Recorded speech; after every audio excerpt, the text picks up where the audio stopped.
60 से भी ज्यादा के विधायक। और इस बीच प्रधानमंत्री मोदी ने महाराष्ट्र के सीएम को फोन किया है। प्रधानमंत्री मोदी ने महाराष्ट्र के सीएम को इस हादसे को लेकर फोन किया है। देवेंद्र फडणवीस से इस हादसे के बारे में जानकारी हासिल की है। बड़ी खबर, प्रधानमंत्री मोदी ने भी महाराष्ट्र के बारामती में जो यह हादसा हुआ है इसके मद्देनजर महाराष्ट्र के सीएम देवेंद्र फडणवीस से हादसे की जानकारी ली है। प्रधानमंत्री नरेंद्र मोदी भी इस हादसे पर नजर बनाए हुए थे और अब जो ये खबर सामने निकल कर आई है, वहीं इस वक्त की बड़ी खबर, गृह मंत्री अमित शाह ने भी हादसे की जानकारी हासिल की है और प्रधानमंत्री नरेंद्र मोदी ने भी महाराष्ट्र के मुख्यमंत्री देवेंद्र फडणवीस को फोन किया है और इस हादसे की जानकारी ली है।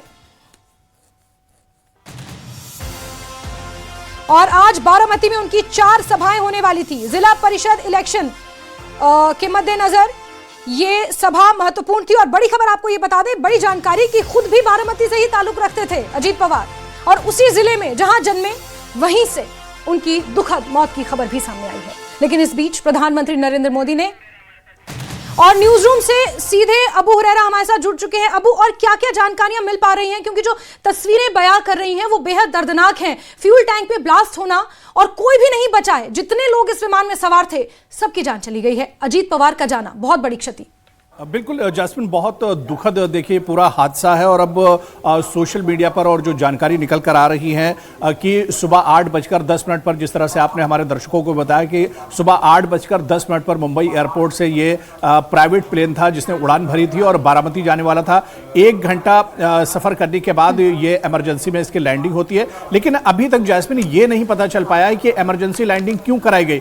क्या कुछ खराबी आई थी, क्या कुछ टेक्निकल प्रॉब्लम थी, या क्या कुछ प्रॉब्लम थी, किस वजह से इमरजेंसी लैंडिंग आखिर क्यों करनी पड़ी। और जिस वक्त इमरजेंसी लैंडिंग हो रही थी 9 बजे के आसपास, उसी वक्त ये बड़ा हादसा पेश आया। और जिस तरह से ये भी बताया जा रहा है कि जिस वक्त हादसा पेश आया उसी वक्त फ्यूल टैंक में दरअसल आग लग गई थी और उसके बाद यह हादसा, दरअसल पूरा का पूरा जो प्लेन था ये आग का गोला बन गया और उसमें 5 से 6 लोगों के मारे जाने की भी खबर है। और जिसमें दुखद खबर यह है कि अजीत पवार भी अब हमारे दरमियान नहीं रहे और अजीत पवार की भी इस दुखद हादसे में एक तरह से मौत हो गई है।